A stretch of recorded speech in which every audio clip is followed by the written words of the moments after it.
Bismillahirrahmanirrahim. Assalamualaikum warahmatullahi wabarakatuh. Innal hamdalillah nahmaduhu ta'ala wa nasta'inuhu wa nastaghfiruh wa na'udzu billahi min shururi anfusina wa sayyiati a'malina. May yahdihillahu fala mudilla lahu wa may yudlil fala hadiya lahu. Asyhadu an la ilaha illallah wahdahu la syarika lahu wa asyhadu anna Muhammadan abduhu wa rasuluh. Ya ayyuhalladzina amanu taqullaha haqqa tuqatih wa la tamutunna illa wa antum muslimun. Amma ba'du, pada kesempatan di malam hari ini sebagaimana biasa kajian kita Senin malam itu melanjutkan kitab Ar-Raddu 'alal Mubtadi'ah, ya, kitab membantah ahlul bid'ah. Dan pembahasan kita sampai kepada bab yang ke-9, ya, di mana pada pertemuan yang lalu kita telah banyak mengambil kalamus salaf, nukilan dari salafus saleh seputar tercelanya ilmu kalam, ya, dan juga para pengusung ilmu kalam, ya, ilmu filsafat, ilmu mantik itu nggak ada dalam Islam, ya. Dan juga perintah mereka yang menyuruh untuk menjauhi, ya, siapa saja yang bergaul dengan para ahli kalam ini. Dan pada bab yang ke-9 ini masih tentang mereka, ya, tentang orang-orang yang mengusung dan mengagungkan, ya, ilmu kalam, ya, yang lahir darinya berbagai macam bentuk kebid'ahan, ya, baik kebid'ahan dalam keyakinan, perbuatan, ucapan, itu semua bermuara asal usulnya dari, ya, ilmu kalam, ya, banyak tersebar semenjak masuknya ilmu kalam ke tengah-tengah kaum muslimin, ya, yang mana itu berasal dari ilmu filsafat, ya, Yunan, filsafatnya orang-orang Yunani, ya. Nah, cuman anehnya kalau antum perhatikan banyak sekarang ini para pemuda yang mengaku salafi, belajar akidah salaf, tidak menyaring, ya, tidak memfilter hal itu, bahkan cenderung membanggakan kalau tulisannya itu menukil dari mereka, dari pemikirannya Socrates, ya, Plato, ya, dan yang sejenis dengan mereka. Ya, ini tokoh-tokoh yang sering dinukil, ya, dari para filsuf Yunan, para ahli filsafat Yunani. Sedangkan Islam nggak butuh itu. Justru sebaliknya, berasal dari situlah muncul banyak kesesatan-kesesatan, penyimpangan-penyimpangan. Ya, seperti yang tadi pagi sama anak kelas 8, ya, tentang pembahasan Al-Quran kalamullah. Kenapa sampai muncul bantahan ulama terhadap orang-orang yang mengatakan Al-Quran itu makhluk dan teori-teori mereka. Apa landasan mereka mengatakan bahwa Al-Quran itu makhluk? Itu ucapan-ucapan yang gak dimengerti dari ilmu kalam, ya, dari akal-akalan mereka, yang muaranya adalah pemikiran orang-orang Jahmiyah. Baik, pada bab yang ke-9 berkata penulis, qala al-mujanabatu lahum wal muqarabah, menjauhi dan mendekati mereka. Maksudnya perintah menjauhi dan larangan dari mendekati mereka. Berkata penulis, qala akhbarana Hilal bin Muhammad bin Ja'far al-Haffar, qala akhbarana Uthman bin Ahmad as-Sammaq qala haddatsana Ja'far bin Muhammad Al-Khayyab qala haddatsana Abdus Samad bin Yazid As-Sa'igh Mardawayh qala sami'tu Al-Fudail. Jadi ini sumber ucapannya Fudail bin Iyad Al-Yahsubi. Ya, kata Abdus Samad bin Yazid As-Sa'igh, aku mendengar Fudail bin Iyad pernah berkata, yakni fi qaulin Nabi sallallahu alaihi wasallam. Ya, Fudail mengomentari sabda Nabi di mana Nabi bersabda, al-arwahu junudun mujannada. Ini hadis ma'ruf. Bahwa roh-rohnya manusia, ya, jiwa-jiwa manusia itu kata Nabi itu laksana bala tentara yang dipersenjatai. Pasukan yang dipersenjatai. Junud untuk jamak dari jundun. Ya, mujannadah maksudnya support dengan semua perlengkapan perang. Kama ta'arafa minna talaf wa ma tanakara minna ikhtalaf. Kalau dia saling mengenal dia akan bersatu. Kalau dia tidak saling mengenal maka dia akan bertengkar. Ya, di medan laga misalnya seorang itu saling mengenal temannya, dia akan bersatu. Ya. Tapi kalau misalnya dia melihat ya ada perbedaan dengan orang yang dia temui, ya, dia akan ikhtilaf. Begitu juga jiwa-jiwa manusia, dia akan kumpul dengan yang sejenis. Dia akan kumpul dengan yang sejenis. Dia akan guyub dengan yang mirip dengannya. Makanya kenapa misalnya Anda ngaji tiba-tiba harus ya hadir di ya reuni, ya. Mereka nggak guyub sama Anda pun juga susah untuk cair dengan mereka. Kenapa?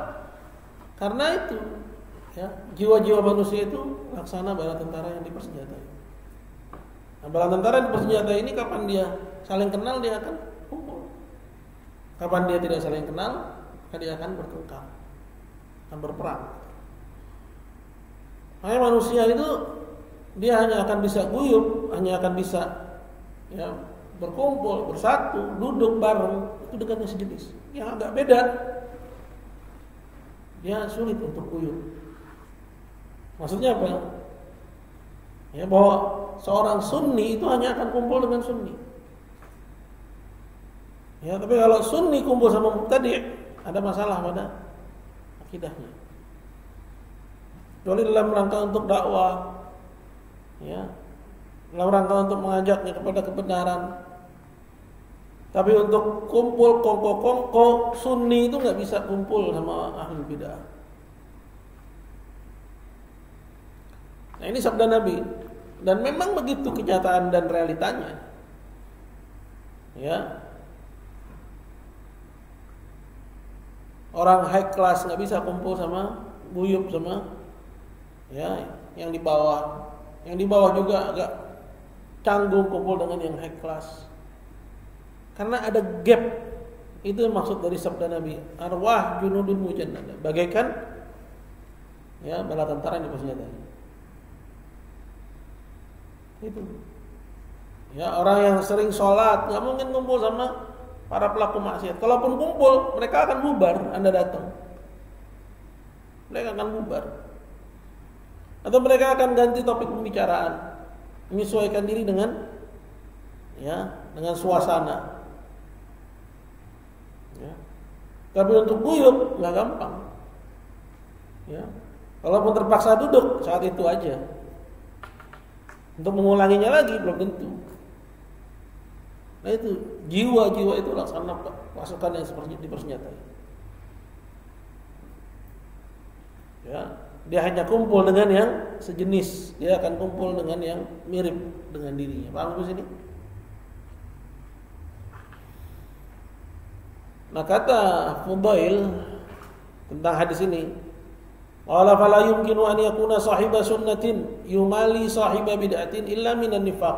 Enggak mungkin seorang Sunni yumali, ya, dari kata mala, ya, itu mail, condong, Maksudnya bergaul dengan pelaku kebid'ahan illa minan nifaq, kecuali ya disebabkan karena adanya nifaq dalam dadanya. Ya. Artinya dia dzul wajhain, orang yang punya dua wajah. Ya. Adapun seorang sunni khalis, ya, yang cinta kepada sunnah, maka hatinya akan menolak, kecuali dalam rangka dakwah. Adapun bukan dalam rangka dakwah, maka nggak ada manfaat. Maka dia akan pergi mencari di mana habitatnya. Dia akan kumpul dengan yang sehabitat. Ngerti gak? Kamu Rifano lagi ngapain? Hah? Nulis apa? Hah? Itu buku apa? Bukan bahasan tauhid tadi. Nah, misalnya ini kalian yang SMA semata, ya, ketemu sama orang-orang di luar, ya antum, ya, yang punya kebiasaan yang berbeda. Sulit, mereka juga sulit guyub sama antum pun juga sulit guyub sama mereka. Kecuali karena apa? Nifaq. Ya. Sampai akhirnya benar-benar apakah dia menjadi sunni khalis atau malah dia menjadi munafik khalis. Ya, sunni yang murni atau munafik yang murni. Ya. Nah, kalau diterusin lama-lama itu sunnahnya makin hilang hingga akhirnya ya dia pun menjadi munafik khalis. Munafik yang murni.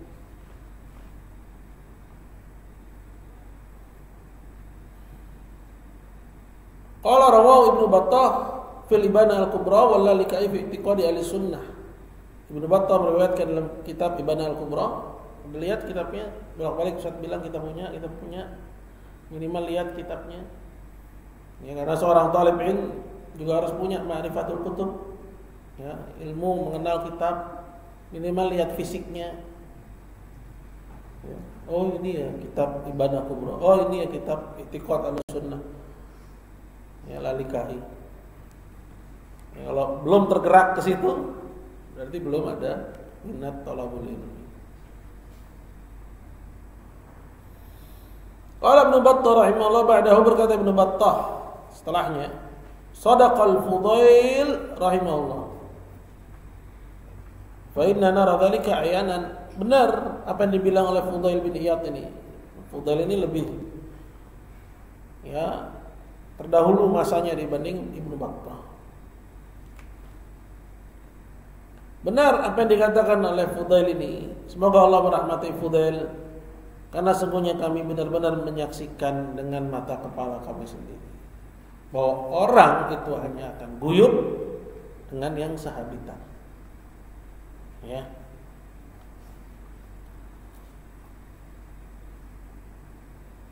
Wa qala Ibnu Mas'ud radhiyallahu taala anhu, dan Ibnu Mas'ud radhiyallahu anhu berkata, ya Abdullah bin Mas'ud, sahabiyun jalil. Ya. Ibnu Mas'ud ini termasuk sabiqunal awwalun. Apa artinya sabiqunal awwalun? Orang-orang yang terdahulu masuk Islam. Nah, batasannya kapan? Kapan orang dibilang sabiqunal awwalun? Kapan ya dibilang ya orang yang datang setelah mereka? Itu ada batasannya. Nah, disebutin dalam kitab Aqidah Wasithiyah. Yang SMA. Masih ingat pelajarannya? Ya, itu ilmu. Ya. Buku Aqidah Wasithiyah yang dikasih ta'liqat, catatan pinggir, ya penjelasan, itu ilmu. Ya enggak sembarangan itu. Tahu dah kemana itu buku ya. Ya. Karena kurang penghargaan terhadap ilmu. Ya.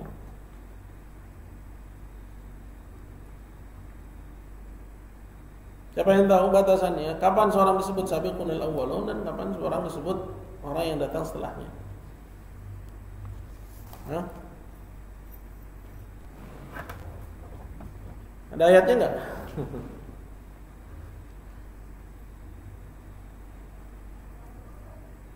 Man ya'rif Siapa yang tahu? Ada pada firman Allah, ya, pada surat apa? Al-Hadid, ya.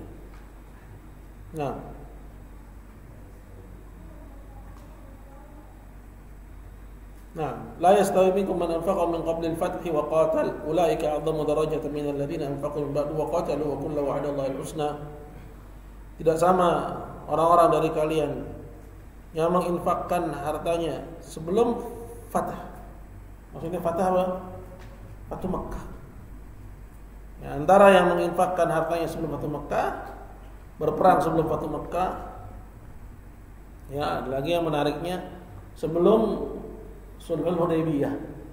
Karena Sulhul Hudaybiyah itu cikal dari terjadinya Futuh. Terjadinya Fatu Makkah. Ya, sebelum Sulhul Hudaybiyah. Ya. Itu. Mbak lihat lagi itu buku Aqidah Wasithiyahnya itu. Ya, ada di situ pada pembahasan tentang sahabat. Nah, Ibnu Mas'ud ini termasuk sabiqunal awwalun. Was-sabiqunal awwaluna minal muhajirin wal ansar walladzina ittaba'uuhum bi ihsan radhiyallahu anhum wa radu anhu. Dan orang-orang yang terdahulu masuk Islam dari kalangan muhajirin dan ansar, dan orang-orang yang mengikuti mereka dengan kebaikan.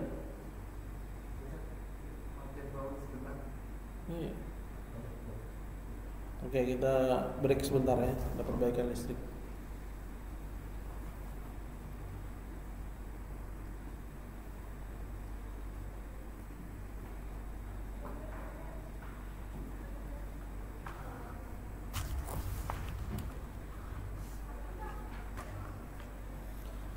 Berkata Ibnu Mas'ud, "Lau anna mu'minan dakhala masjidan." Kalau misalnya ada seorang mukmin masuk masjid, fihi mi'atu nafsin. Di masjid itu ada 100 orang, laisa fihim illa mu'minun wahid. Dan tidak ada dari 100 itu kecuali satu orang yang beriman, laja'a hatta yajlisu ilaih. Pasti yang akan didatangi oleh si mukmin ini yang satu itu. Ya, kenapa? Karena seorang itu hanya kumpul dengan yang sehabitat, dengan yang sejenis. Maksudnya apa? Kalau dia Sunni tapi kumpul dengan mubtadi', berarti dia bukan Sunni. Ya, kalau dia Salafi tapi kumpulnya dengan mubtadi', berarti dia bukan Salafi.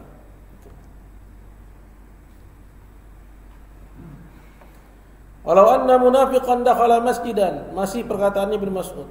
Begitu juga kalau ada orang munafik masuk masjid, fihi mi'atu nafsin. Di masjid itu ada 100 orang, laisa fihim illa munafiqun wahid, dan enggak ada dari 100 itu selain satu saja yang munafik, laja'a hatta yajlisa ilaih. Pasti si munafik ini akan duduk di samping si munafik. Dia cari teman, mukmin cari teman yang sahabitat. Ya, begitu juga ya, munafik mencari teman juga yang sahabitat, dengan yang mirip dengan dia. Paham di sini? Ya.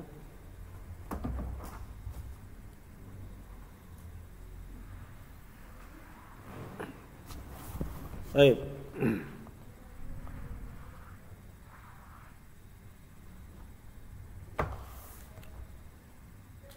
Perkataan Ibnu Mas'ud ini diriwayatkan juga oleh Ibnu Battah dalam Ibana Kubra. Wa dzakara hadzal qaula ba'da qauli Ibnu Mas'ud.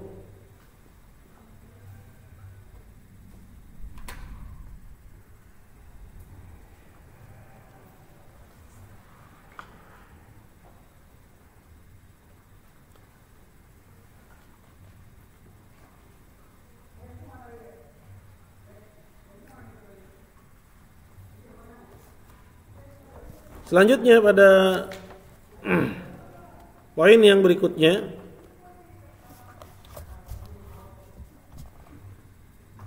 wa qala al-A'mash, dan berkata al-Imam A'mash. Siapa namanya A'mash? Sulaiman ibn Mihran. Kanu la yas'aluna 'anil rajuli ba'da thalathin. Dahulu mereka tidak bertanya tentang seseorang setelah 3 hal. Artinya kalau 3 hal ini udah ketahuan, enggak ditanya lagi apa dia itu sunni, apakah dia itu mubtadi'. Apa 3 hal tersebut? Mamsyahu, kemana aja dia kalau pergi, ya. Wa madkhalahu, begitu juga kumpulnya sama siapa. Wa ulfahu minan nas, dan guyupnya sama siapa. Jadi keluar masuknya dia itu dibaca, ya. Datang dan perginya dia, ya, direkam, ya, sehingga dari situ seseorang itu dinilai, ya. Dia kalau pergi kumpulnya sama siapa, gitu. Begitu juga, ya, ulfahu. Ulfa itu maksudnya apa? Ya, yaitu temannya, ya, teman mainnya, teman ngobrolnya. Ya, kalau udah diketahui misalnya dari 3 hal ini, ya, dia datang dan pergi, begitu juga kumpulnya, teman ngobrolnya itu ahlus sunnah, maka dia disebut sunni. Tapi kalau dia itu ahlul bid'ah, maka dia enggak digolongkan ke dalam golongan ahlus sunnah.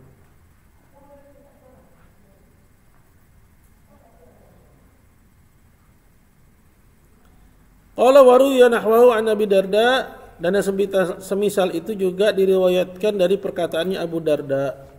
Ya, ini perkataan Abu Darda radhiyallahu taala anhu. Ya, Abu Darda sahabat Nabi. Kata Abu Darda, min fiqhir rajuli, ya, di antara pemahaman seseorang itu, dalamnya pemahaman seseorang terhadap agama, mamsya'u wa madkhalahu wa makhrajahu wa majlisahu, yaitu dengan siapa dia jalan, dengan siapa dia masuk, dengan siapa dia keluar, dan bersama siapa dia duduk. Jadi seorang harus milih, ya, teman jalannya, ya, temannya datang dan perginya, teman kumpulnya, nggak boleh sembarangan. Kenapa? Ya, karena itu menjadi penilaian. Dan ini diambil oleh perusahaan-perusahaan sekarang dalam rekrutmen. Hati-hati. Coba tanya sama Pak Agus. Ya. Orang dilihat mana media sosial kamu, Facebooknya namanya misalnya Abdurrahman, dilihat teman-temannya. Wah, ini nggak bisa nih. Ini orang memiliki pemikiran yang nggak baik, memiliki pandangan hidup yang kurang, ya, bisa, ya, diterima di perusahaan kami. Jadi hati-hati, kalian punya media sosial itu dibaca. Jadi ilmu ini dibaca untuk rekrutmen dalam dunia kerja. Walaupun melalui aspek yang beda. Kalau kita kan aspeknya dia sunni atau salafi, atau dia sunni atau bukan. Itu aspeknya kita di situ. Tapi kalau mereka kan dilihat ini bagaimana effort dia, bagaimana dedikasi dia, dilihat dari apa? Ya, dari pergaulannya, dari rekam jejaknya. Jadi ilmu ini dipakai oleh mereka di dunia kerja dalam aspek yang berbeda. Itu. Bikin status, apaan sih jir? Oh, ini udah kelihatan kan. Ini kurang bagus nih bahasanya. Dia nggak bisa nih diposisikan, ya, misalnya sebagai apa. Kurang dilihat attitude-nya. Dilihat attitude-nya. Dalam dunia kerja itu dipakai. Dibaca Facebook kamu, dibaca status apa? WhatsApp kamu, dibaca IG kamu, semua dibaca. Dari situ dinilai kamu ini profilnya itu layak nggak pada posisi yang penting. Kamu nggak sampai sini. Ya, begitu juga ketika kamu melamar pekerjaan, dilihat sirahnya, ya, alma mater mana, SD, SMP, SMA misalnya, kuliahnya di mana, ya. Kalau dulu cuma sebatas itu, tapi kalau sekarang dilihat media sosial kamu. Dilihat dengan siapa kalian kumpul, sama siapa kalian berteman. Ya, kalau dilihat daftar temannya orang-orang brengsek, walaupun prestasi kamu baik, bisa jadi kamu ditolak karena daftar teman kamu orang-orang brengsek. Gitu. Grup-grup yang diikuti ya di media sosial itu dibaca. Ya. Dan dulu para salaf udah ngebaca itu. Tapi untuk menilai apakah ini sunni sehingga dia ya dinilai sebagai ya pengikut sunnah atau dia adalah mubtadi. Dilihat kepada siapa? Kepada ya datang dan perginya, sama siapa jalannya, kumpulnya, bertemannya, ya guyupnya, itu semua dinilai. Ngerti nggak? Ya, jadi dipakai ilmu ini.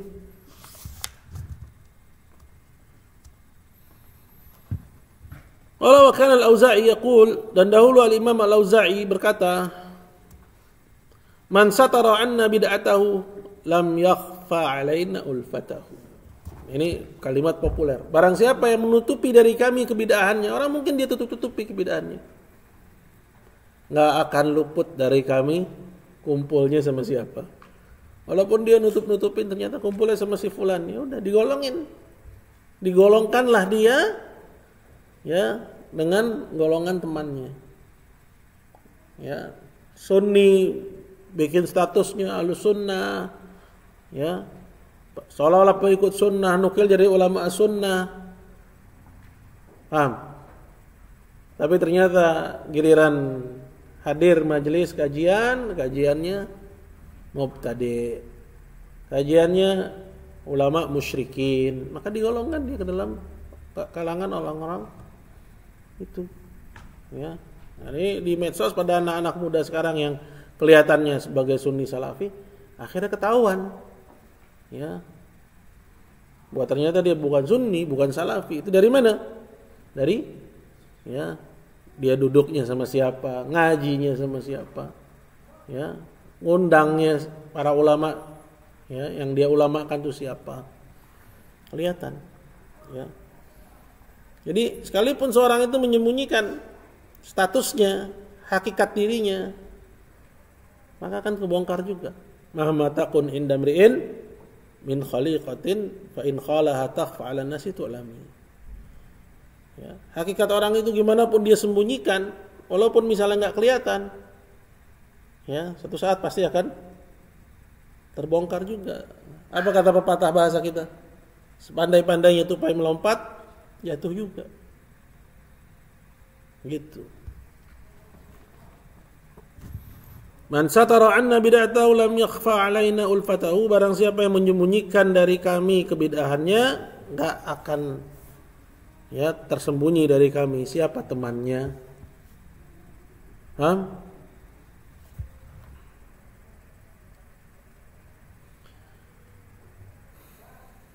Berkata Syekh Adil, qala min dzalika ma ja'a an Yahya al-Qattan. Ya, serupa dengan ini juga diucapkan atau dikisahkan dari Yahya bin al-Qattan.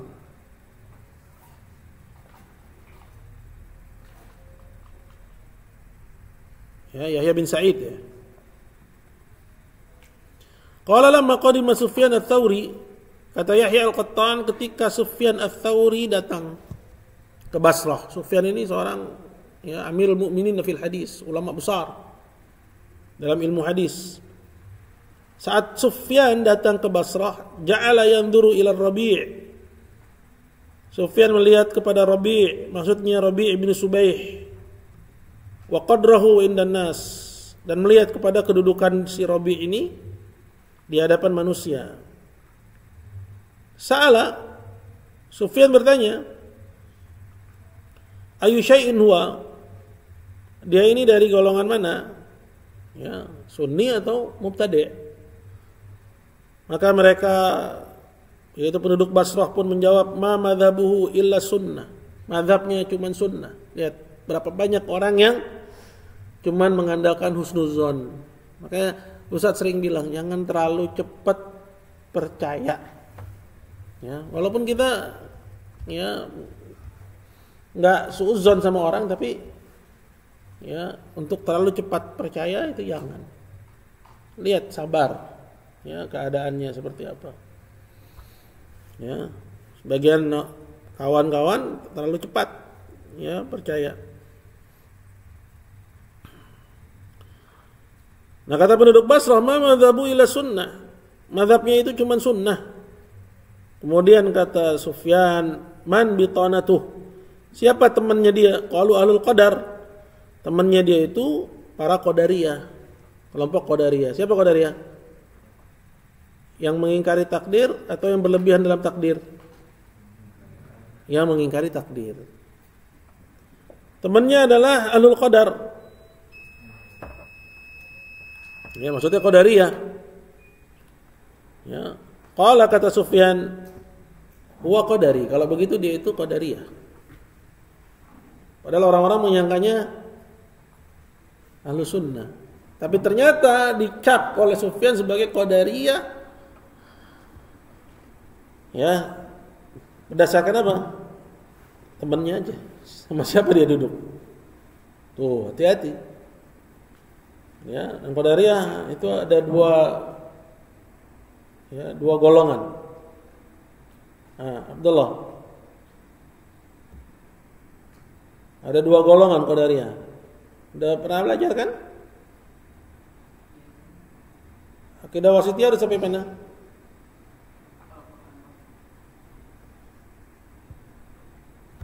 Baik, anak SMA coba. Rifki.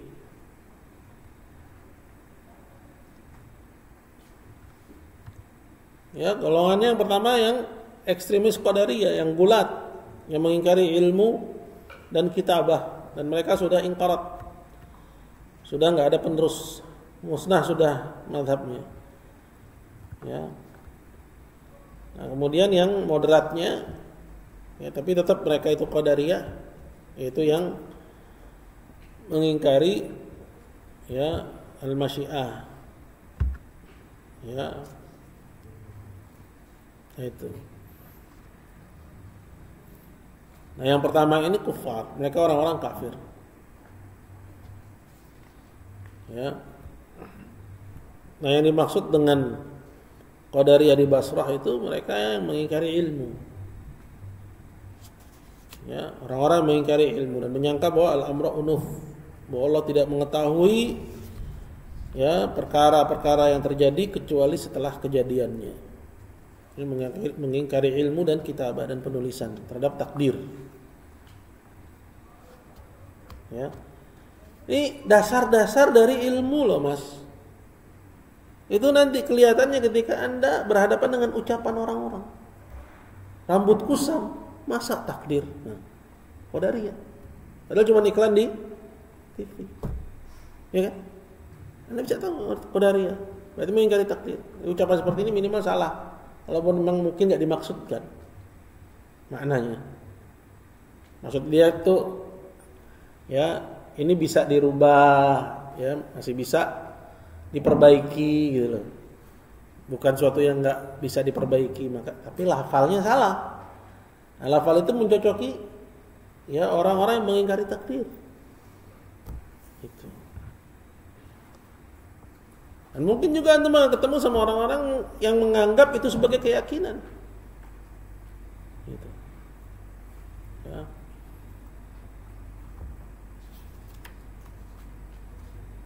Nah, kesimpulannya bahwa Sufyan di sini menilai siapa? Rabi' yang dianggap oleh orang-orang sebagai Sunni, ternyata dia itu Qadari.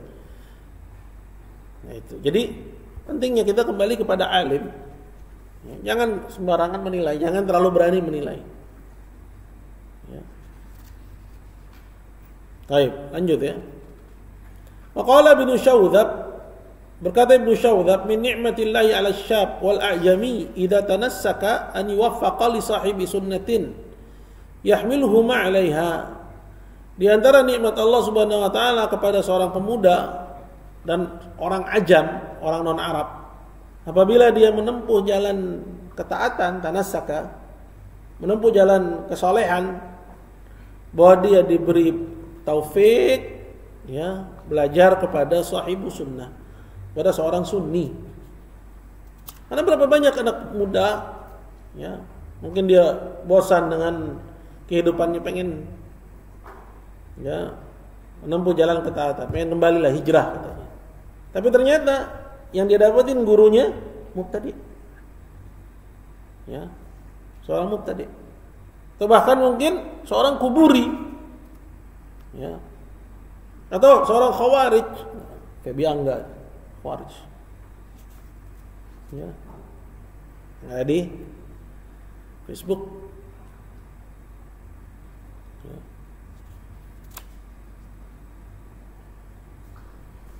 Itu.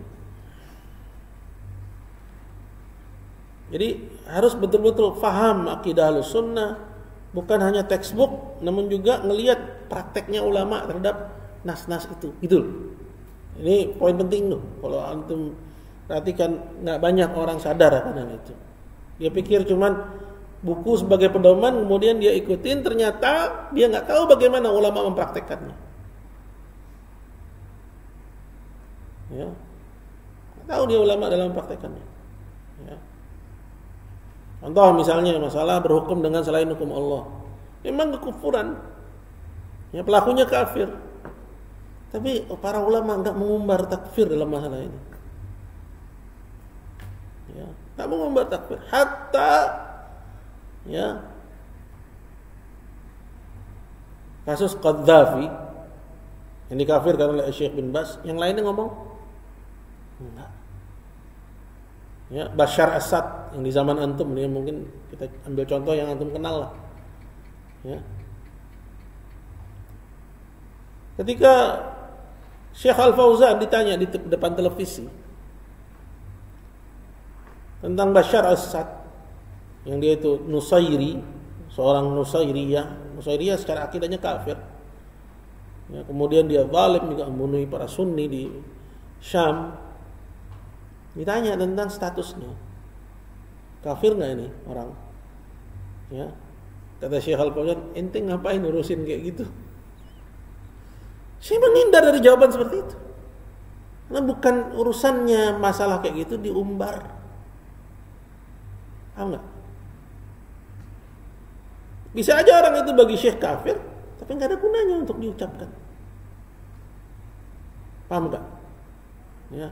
Coba lihat sebagian orang yang belajar agama, ya masalah kayak gini jadi bahan obrolan, sehingga persoalan din, persoalan iman dan kekufuran udah kehilangan, akhirnya kehilangan apa? Kehilangan keagungannya. Ya, karena klaim si fulan kafir, si fulan itu jadi obrolan warung kopi, hilang keagungannya. Jadi nggak cukup hanya dengan baca, nggak cukup hanya dengan dengar, ya, atau menyimak terjemahan. Apalagi para ya dai-dai Facebook yang nggak ketahuan pernah duduk di hadapan para ulama. Ya. Hati-hati, seorang Sunni itu hati-hati. Ya, nggak cukup hanya dengan melihat secara kasat dia itu sepertinya Sunni, sepertinya Ahlussunnah, sepertinya mirip katanya. Tidak memberi uzur dengan kejahilan, udah akhirnya dibawa, diboyong, ya, disorong-sorong, digotong-gotong, ya, dikasih panggung, ya, besok-besok ternyata kelihatan belangnya. Ya, berapa banyak orang yang akhirnya sudah keburu kepincut sama dia sehingga akhirnya terseret ke dalam kebidahannya, waliyadzubillah. Harus hati-hati. Ya.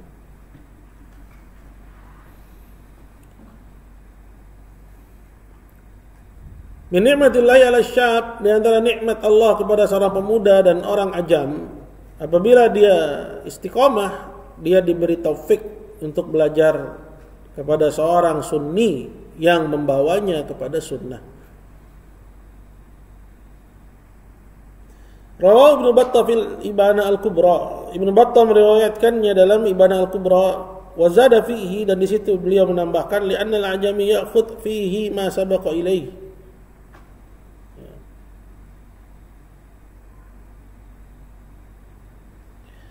Hal ini disebabkan oleh karena seorang ajam, maksudnya non Arab, itu dia sudah banyak terkontaminasi dengan yang dia pahami sebelumnya. Maka perlu seorang Sunni yang membawanya kepada sunnah.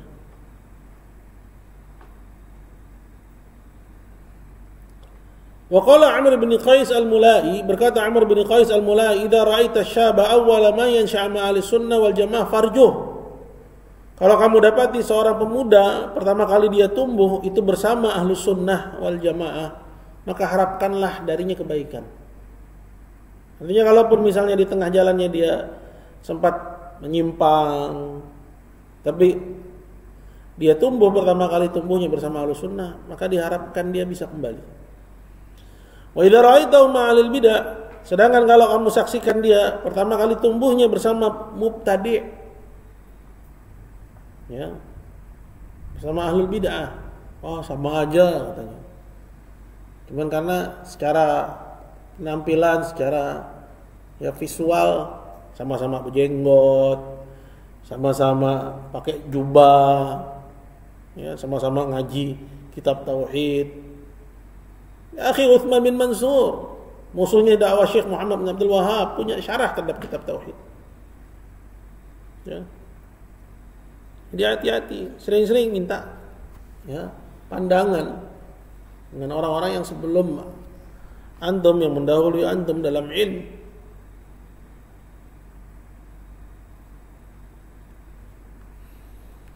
Tapi kalau kalian lihat pemuda pertama kali tumbuhnya bersama ahlul bid'ah, fai'as minhu, maka berputus asalah dari dia. Artinya kalau dia pertama kali tumbuhnya bersama ahlul bid'ah, kebanyakannya nggak tertolong. Ya, ini Ustaz nggak mau sebutin ya namanya ya. Ada kabar dari salah seorang ikhwan mustaqim, istiqomah, ya. Anaknya nggak mau sholat, bukannya susah disuruh sholat, dia bilang saya nggak ngerti sholat, saya nggak mau sholat sampai saya paham sholat. Ya. Nggak mau sholat dia. Ya. Ini disebabkan oleh karena ya mungkin tempat belajarnya, ya mungkin ya entah dia belajar dari internet sehingga masuk pemikiran-pemikiran yang menyimpang. Jadi hati-hati kalian berselancar di internet itu. Ya, termasuk yang harus dijauhi di samping hal-hal yang buruk dari internet, dari pornografi, dari game, dari semisalnya. Ya. Juga dai-dai yang menyimpang. Ya, banyak di internet itu dai-dai yang menyimpang, yang mengajarkan ajaran-ajaran yang sesat. Ya. Di antaranya misalnya Saiful Karim yang ada di Bandung. Ya, yang dia bilang Sidratul Muntaha itu artinya puncak kesadaran. Ya. Nabi ya Mi'raj ke langit yang ketujuh, katanya itu lapisan-lapisan kesadaran aja. Dia bilang begitu. Kemudian sampai dia di langit yang ketujuh, ya. Nah itu disebut dengan Sidratul Muntaha. Ya, Muntaha itu akhir, Sidr itu kesadaran, maka itu puncak kesadaran. Dia ngertiin Al-Quran sendiri.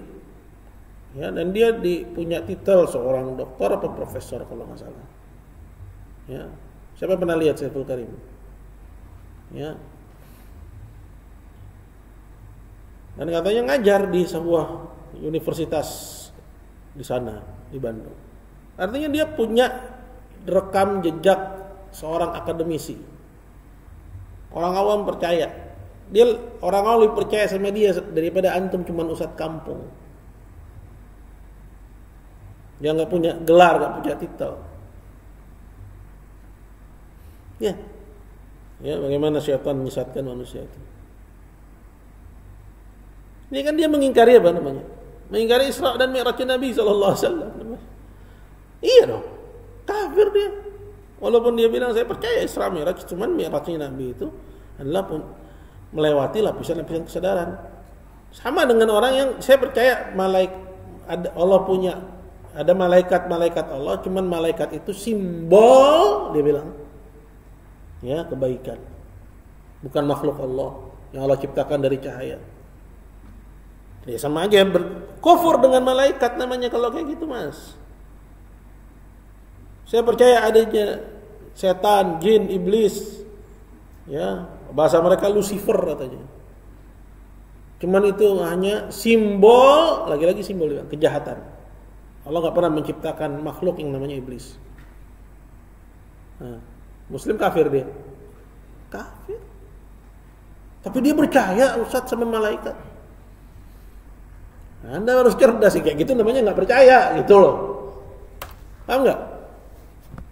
Jadi beriman dengan pokok-pokok keimanan sesuai dalam bentuk yang sesuai dengan keimanan Rasul sallallahu alaihi wasallam.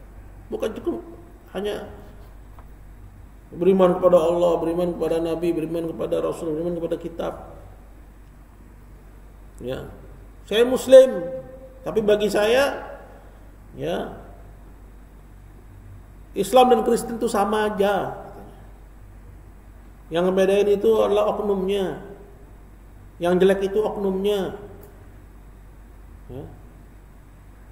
Ya temen masuk Islam, udah lama tadinya dia kafir. Kemudian dia masuk Islam, tiba-tiba dia komen begitu. Lagi ngobrol-ngobrol, tiba-tiba dia komen begitu. Sama aja katanya.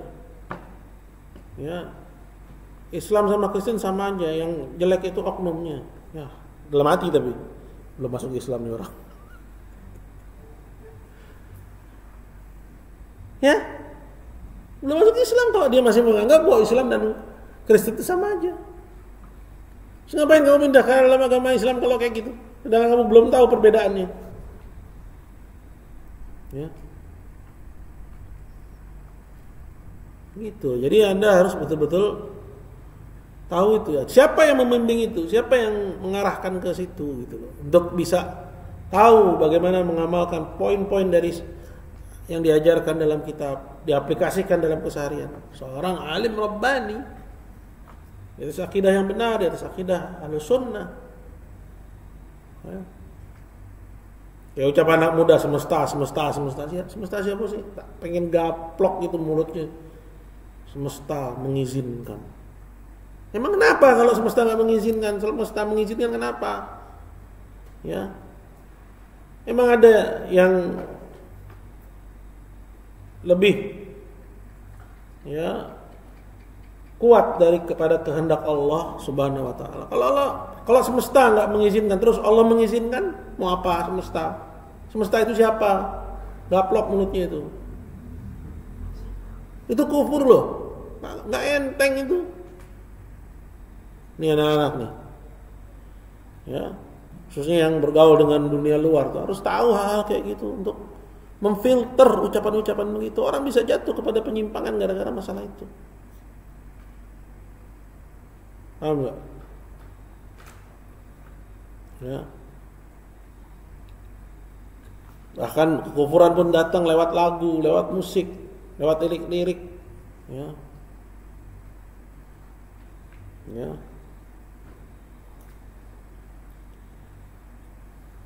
Qala fa inna syaba'il ala awwalin nushu'ihi, karena pemuda itu sesuai ya pertama kali tumbuhnya. Tumbuhnya sama siapa? Dengan sunni.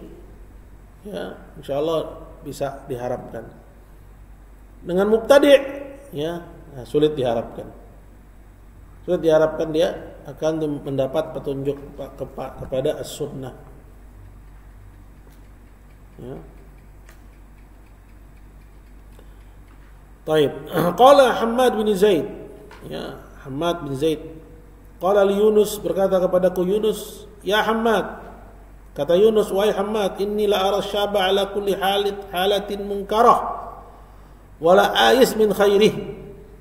Kata Yunus kepada Hammad, wahai Hammad, sungguhnya aku menyaksikan seorang pemuda, dia berada pada satu kondisi yang mungkar. Ya, maksudnya dia gemar bermaksiat. Wala ais min khairi, tapi aku enggak berputus asa dari kebaikannya. Hatta arau yashab sahiba bid'ah, sampai aku lihat ternyata temannya mubtadi. Ya. Teman jalannya mubtadi. Fa indaha a'lamu annahu qad atib. Disitulah ya, maksudnya ketika dilihat bahwa orang itu ternyata mainnya sama mubtadi, ya. Berarti kalau main sama mubtadi melakukan apa? Ya, yang zahirnya maksiat atau yang zahirnya ketaatan? Ketaatan, karena pembahasan tentang bid'ah itu pembahasan tentang ketaatan. Zahirnya ketaatan. Karena namanya bid'ah itu apa? Ya. Seperti kata ya bahwa bid'ah itu lebih dicintai oleh iblis daripada maksiat. Kenapa? Karena pelaku bid'ah itu menyangka bahwa dirinya di atas ketaatan. Ya. Seperti itu. Nah, ketika aku dapati dia bermain dengan seorang mubtadi, ya, kumpulnya sama mubtadi, a'lam annahu qad atib. Disitulah aku sadar bahwa dia telah ya rusak, ya, telah binasa.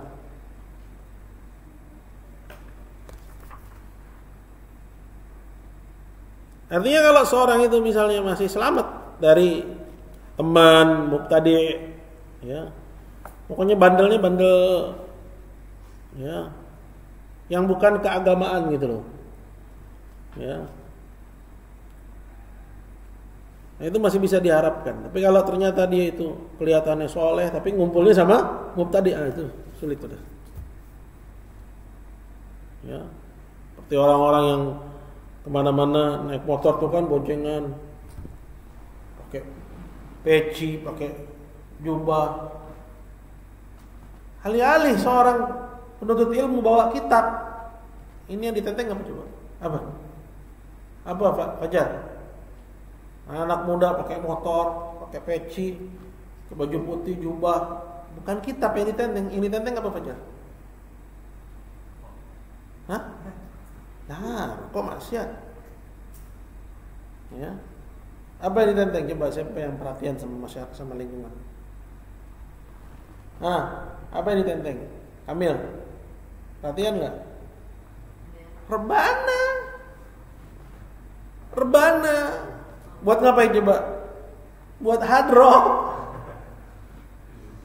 Mubtadi. Ya. Mubtadi. Hadro apa? Haul, ya, hadro maulidan, hadro macam-macam. Ya. Qala wa qila lil Auza'i, dan dikatakan kepada Al-Auza'i, anna rajulan yaqulu ana ujalisu ala sunnah wa ujalisu ahlal bidah. Ada seorang bilang, ya, dikatakan kepada Al-Auza'i, sesungguhnya ada seseorang yang mengatakan, aku ini duduk sama siapa aja, saya nggak pilih-pilih teman. Sama Ahlus Sunnah saya duduk, yang aku Salafi duduk, sama Mubtadi duduk, sama Syiah duduk, ya, sama Mu'tazilah duduk, ya, Muhammadiyah itu, ya, sallallahu alaihi wasallam, ya. Ini bantahan, buku ini bantahan kepada akidahnya Muhammadiyah nih. Ya, karena Muhammadiyah dalam masalah, bukan buku ini, bukunya Syekh Abdul Latif. Ya, dalam masalah, ya, sifat-sifat Allah mereka hanya menetapkan namanya aja. Ya, maknanya mereka serahkan kepada Allah. Mufawwidhah mereka. Faqala Al-Auza'i, maka berkatalah Al-Auza'i, hadza rajulun yuridu an yusawi bainal haqq wal batil. Orang ini ingin menyetarakan antara kebenaran dengan kebatilan. Sama aja, belajar sama siapa aja, atau sama-sama ngaku salafi. Gak bisa begitu, Mas. Anda harus tahu bahwa gak semua orang yang ngaku itu diterima pengakuannya. Berkata Ibnu Battah, atau perkataan Auza'i tadi diriwayatkan oleh Ibnu Battah. Dan Ibnu Battah berkata, shadaqal Auza'i, benar apa yang dikatakan oleh Al-Auza'i. Aku katakan, inna hadza la ya'riful haqqa minal batil, bahwa orang ini tidak mengenal al-haq dari kebatilan. Auza'i mengatakan, ya, orang ini ingin menyamakan dan menyetarakan kebenaran dan kebatilan. Kata Ibnu Battah, dia enggak mengenal kebenaran dan kebatilan. Walal kufra minal iman, bahkan tidak mengenal kekufuran dari keimanan. Wa fi mithli hadza nazala al-Qur'an, pada orang yang seperti inilah turun ayat Al-Qur'an. Waradatis sunnah 'ala anil Mustafa, dan datang as-sunnah dari Nabi sallallahu alaihi wasallam. Ayatnya adalah firman Allah ayat yang ke-14 dari surat Al-Baqarah, wa idza laqul ladzina amanu qalu amanna wa idza khalau ila syayatinihim qalu inna ma'akum. Ayat untuk orang munafik ini. Jadi kalau ada seorang yang ngaku Sunni, nggak mau bedain, saya mah gaul sama siapa aja. Ya, ini keras perkataan ini siapa? Ibnu Battah. Ya, diberlakukan oleh Ibnu Battah ayat yang turun kepada munafik. Ya, orang ini persis seperti yang disebutkan dalam ayat.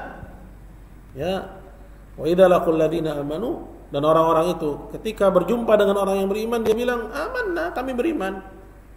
Wa idza khalau ila syayatinihim, kalau dia balik lagi pada kelompoknya mereka bilang inna ma'akum, kami ini setia sama kalian. Ya, la ilaha illa wa la ilaha illa mudabdabina baina dzalik, la ilaha illa wa la ilaha illa. Lalu bimbang enggak ke Sunni, enggak juga ke Mubtadi. Ya, sama Murji'ah kumpul, sama Ahlussunnah kumpul. Ya, sama Khawarij ikut. Ya. Katanya semuanya menginginkan kebaikan. Kita ambil. Nah, lu siapa? Ya, lu ya. Gimana cara lu mau memfilter? Sedangkan mereka-mereka ini kamu panggil sebagai ustadz, kamu panggil sebagai ya syekh. Kok kamu pengen memfilter? Gimana caranya? Kamu aja secara keilmuan di bawah mereka. Kita ambil yang baik, buang yang buruk. Ya. Bukan porsinya kamu dalam ya memilih jalan itu, mengambil yang baik dan membuang yang buruk. Porsinya kamu adalah untuk hati-hati dari pengekor kesesatan. Gitu. Kalau dia ngaku awam, ini kan lucunya ngakunya awam tapi lagaknya kayak ulama. Saya mah orang awam, nggak ngerti baca kitab, tapi saya gaul sama semua, saya ambil baiknya. Kita yang ngerti masalah ini cuma senyum doang dalam hati. Ya, ya. Ini orang dikasih tahu pinteran dia, ya. Ya kalau ngaku awam ya tahu diri lah, gitu loh. Bukan ngerasa sebagai alim yang mau menyaring. Yang menyaring itu orang alim, yang tahu mana batil, mana al-haq, dia yang bisa nyaring. Yang nggak tahu, ntar dia pikir yang benar, yang batil itu benar. Ya. Kahati bilail, seperti pencari kayu di malam hari. Dia pikir kayu, ternyata yang dia ambil ular. Ya, istilahnya hati bilail. Ya, pencari kayu di malam hari.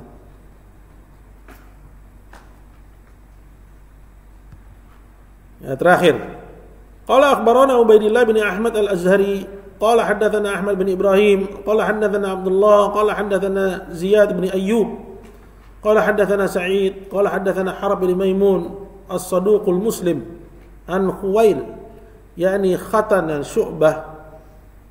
Ya, khatani Syu'bah. Qala kuntu 'inda Yunus bin Ubaid. Ada keterangannya enggak tentang khatan Syu'bah ini? Barangkali ada cetakan lain enggak? Abdurrahman punya cetakan beda kan?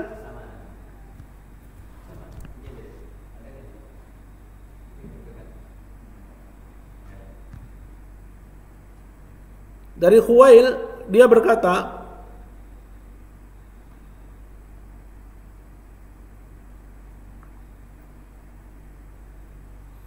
kuntu 'inda Yunus bin Ubaid.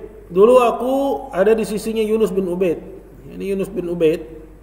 Ini min a'immati Ahlussunnah, kata Ibnu Battah. Termasuk imam Ahlussunnah. Lalu aku sedang bersama-sama dengan Yunus bin Ubaid, faja'a rajulun, lalu datanglah seseorang, faqala, orang itu bilang kepada Yunus, ya Aba Abdillah, wa ya Aba Abdillah, tanhana an mujalasati Amr bin Ubaid. Kamu melarang kami untuk ya berguru kepada Amr bin Ubaid. Ya, Amr bin Ubaid ini mubtadi. Ya. Wa qad dakhala alaihi ibnuk, tapi lihat anakmu aja ya kumpulnya sama dia, sama Amr bin Ubaid. Kamu larang orang lain, anakmu kumpulnya sama Amr. Kaget Yunus. Qala ibni, kata Yunus. Ya, serius kamu anakku? Qala na'am, iya. Fataghayyadha syekh. Maka Syekh pun taghayyad, ya, dari ghaid, ya, memendam amarah. Qala, kemudian berkata Yunus, falam abrahat, berkata orang itu, falam abrahat taja ibnuh, ya, tidak selang beberapa lama tiba-tiba anaknya yang tadi dibicarakan datang, nongol dia. Maka lalu Yunus pun langsung berkata, ya bunai, wahai anakku, qad arafta ra'yi fi Amr, kamu sudah tahu loh pandanganku tentang Amr ini. Kemad tadkhulu alaih, kemudian kamu malah belajar kepada dia. Kemudian kata anaknya, qala kana ma'i fulan, ya, saya dibawa sama teman, kira-kira gitu. Ya, teman yang ngajak, diajak teman, ya, wa ja'ala ya'tadzir, artinya cari-cari alasan. Kata Yunus, anhaka 'ani zina wasariqah wa syurbal khamr, ya, anhaka, ya, wala an talqallah bihinna habba ilayya min an talqahu bi ra'yi Amr, ya, aku melarang kamu dari zina, mencuri dan minum minuman keras, tapi kamu berjumpa dengan Allah membawa dosa-dosa itu masih lebih aku sukai daripada kamu berjumpa dengan Allah membawa bid'ahnya Amr wa ashabi Amr, dan murid-muridnya Amr. Ya, ini ya, dia Rasul i'tizal, ya, Amr bin Ubaid ini, ya, seorang Mu'tazili, ya, tokoh Mu'tazilah di zamannya. Kenapa coba? Yaitu karena yang namanya bid'ah la yutab minhu, atau ya, sulit diharapkan pelakunya tobat. Kenapa? Karena ketika seorang melakukan bid'ah, dia merasa sedang mengerjakan kemaksiatan atau ketaatan. Itu suruh tobat orang dari ketaatan, piye caranya? Suruh tobat orang dari zina gampang, karena dia tahu bahwa itu maksiat. Tapi ya, kebid'ahan susah. Kenapa? Karena dia menyangka bahwa itu adalah ketaatan. Paham di sini? Kemudian kebid'ahan itu, ya, ada yang menyeret pelakunya kepada kekufuran. Lain hal dengan zina. Ini bukan, ya, disclaimer, ya, bukan meremehkan zina, bukan. Ya, tapi ketika membandingkan bahwa zina itu maksiat. Tapi kalau kebid'ahan itu ada yang berupa kekufuran, seperti misalnya keyakinan wahdatul wujud, itu kan ngeri. Ya, hululiyah, ittihadiyah, ya, bid'ah qadariyah juga termasuk, ya, kekufuran. Bid'ah at-tasyayyu', bid'ah ajaran orang-orang Syiah, menuduh Aisyah berzina, ya, menuduh Abu Bakar dan Umar itu khianat, ya, sedangkan Allah Subhanahu wa taala sudah, ya, memuji mereka. Nabi sallallahu alaihi wasallam merekomendasi mereka sebagai penghuni surga. Ya, enggak ada yang beriman dengan Nabi sallallahu alaihi wasallam kecuali cuma 4 orang sahabat, yang lainnya murtad atau fusaq, orang-orang fasik. Ini keyakinan orang-orang Syiah. Ya. Kelihatannya ngapain mereka? Kelihatannya ibadah, tapi sebenarnya lebih buruk daripada zina, lebih buruk daripada mencuri, lebih buruk daripada, ya, minum-minuman keras. La'an talqallah bihin, kata Yunus kepada anaknya, kamu berjumpa dengan Allah. Maksudnya apa? Kamu mati. Nah, kalau mati kan berjumpa dengan Allah. Dan dia membawa dosa-dosa maksiat ini, itu masih lebih ringan ketimbang kamu mati membawa dosa bid'ahnya Amr. Ya. Dan Amr ini Rasul i'tizal, pimpinan kelompok Mu'tazilah. Baik, insyaallah bab yang berikutnya, bab 10 ini masuk kepada contoh-contoh, ya. Contoh-contoh, ya, riwayat-riwayat yang, ya, dibawakan oleh orang-orang, ya, zindik, para mulhid, ya, dalam menanamkan kesesatan mereka ke tengah-tengah umat. Wallahu taala a'lam wa a'lam. Ada pertanyaan? Nah, betul. Assalamualaikum warahmatullahi wabarakatuh. Ketika anak lulus SMA itu masuk ke universitas yang notabene universitas Islam seperti misalkan Libya, tapi di sana banyak tokoh-tokoh Mu'tazilah dan orang-orang mengaku Mu'tazilah. Itu bagaimana seperti itu belajar di sana? Di suatu universitas terus Ya, ketika di Libya dan dosennya waktu itu saya Mu'tazilah. ya nggak mungkin lah, kalau Libya nggak mungkin Pak, diaduin selesai itu dosen. Yang anda tahu nggak mungkin ada orang ngaku Mu'tazilah kalau di Libya. Tapi kalau misalnya di universitas Islam yang lain mungkin ya. Berkembang itu paham-paham sesat itu berkembang. Tapi kalau di Libya itu nggak mungkin. Kalaupun ada pasti dia menyembunyikan bid'ahnya. Masyhur, cuman itu dosen hukum bukan nggak dikasih masuk ke akidah atau agama. Oh iya, Masyhur, teman-teman yang ya harus dilaporkan lah. Ya salah sendiri teman-teman, kenapa nggak laporkan? Kalau ngajak coba nggak kenapa. cuman dia itu di Nahwu sama Sorof Balaghah nggak masuk ke tafsir. Ya anda pikir pun kalaupun memang dipasang, ucapan dia itu pasti kena sanksi. Ngapain dia ngaku-ngaku kayak gitu? Jadi masalah. Ya, artinya ini kasus, sifatnya kasuistik. Kalaupun memang diberi kesempatan ngajar, ya, tapi omongan dia kayak begitu, itu jadi masalah. Itu pasti kena sanksi. Itu. Kalau dilaporin pasti kena sanksi. Ya, Allahu a'lam. Takutnya isu atau beredar yang belum benar. Nah, sikap kita terhadap anak kita itu seperti ini. Biar kita Ya masalahnya yang namanya kampus sih memang tempat berkembangnya pengetahuan ya. Kalau memang bisa duduk di hadapan alim itu sebenarnya lebih utama. Seperti misalnya era-eranya Syekh Mukbil, memang udah nggak ada Syekh Mukbil. Gitu. Sekarang para ulama-ulama yang kita percayai keilmuannya nggak mudah duduk di sana. Seperti Syekh Shalih Al Fauzan, anda nggak gampang bisa duduk di tempat Syekh Shalih Al Fauzan. Ya. Seperti itu. Ya, jadi ini kondisional sebenarnya. Nah, makanya anak-anak khusus di tempat kita itu ditanamin tuh masalah akidah. Kalaupun memang kondisinya dia harus berhadapan, dia sudah punya basic. Dia sudah punya basic. Ya, gitu. Karena kalau skalanya universitas yang bersih gitu, ya sulit. Hatta di Madinah sekalipun, bahkan kabarnya itu idarinya, ya itu orang-orang ikhwan yang terkena pemikiran ikhwan muslimin. Tapi kalau bisa ada di Riyadh tanpa ya harus masuk ke misalnya universitas tertentu di sana, ya entah dengan cara apa, untuk bisa duduk di hadapan Syekh Al Fauzan, ya itu yang paling utama. Cuma kan Syekh Al Fauzan itu darasnya dalam seminggu mungkin 2-3 kali doang. Waktu yang lain ngapain? Apa nggak juga rusak ketika kamu kebanyakan waktu kosong? Makanya memang ada baiknya iltihaq.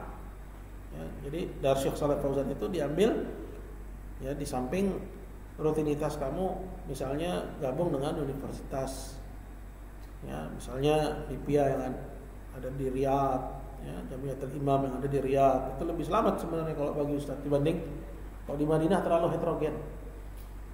Di Mekah terlalu heterogen. Kalau bisa ke Riyadh. Ya di sana kibar ulama. Ya, itu bisa duduk di sela-sela aktivitas kuliah antum dengan Syekh Al Fauzan, dengan hatta mufti. Ya, di masjidnya itu yang ngaji sama beliau itu cuma 4-5 orang doang. 3 orang kadang. Ya, habis asar. Ya. Antum bisa langsung belajar sama Syekh Abdul Aziz Al Syekh di situ. Artinya para kibar, kalau di Riyadh itu kibar ulama. Tapi kalau masuk universitas ya fihi ma fihi. Ya, segala macam ada di situ. Harus bisa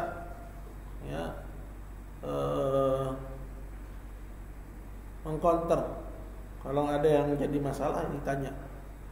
Ya, kemarin dosen ngomong begini. Ya. Gimana Ustaz nih? Bener nggak? Misalnya antum nggak tahu bener apa enggaknya, tanya sama yang tahu, jangan diam aja. Ya, Ustaz pernah cerita kan? Ada seorang dosen bilang, ya, antum nggak usah terlalu munafik lah, katanya. Nyari perempuan yang perawan, ya. Ya antum waktu masih muda emang nggak pernah melakukan itu. Maksudnya masturbasi, onani.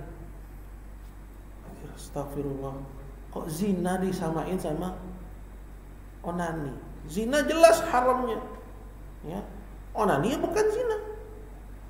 Memang dia dosa, cuman nggak sampai setaraf zina. Ini dosen ngomong kayak begitu. Kacau kan? Kacau pemikirannya.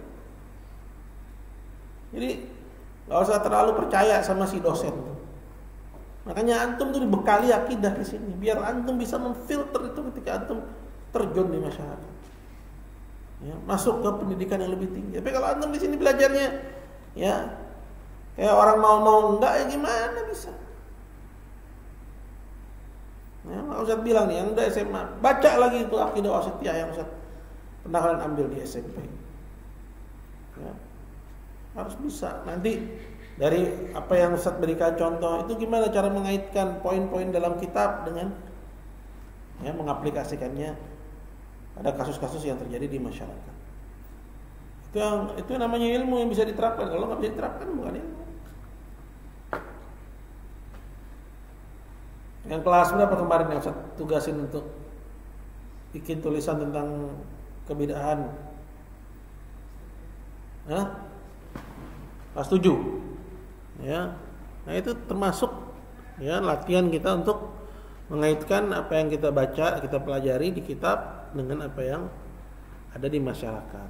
Biar ya radarnya itu nyala gitu.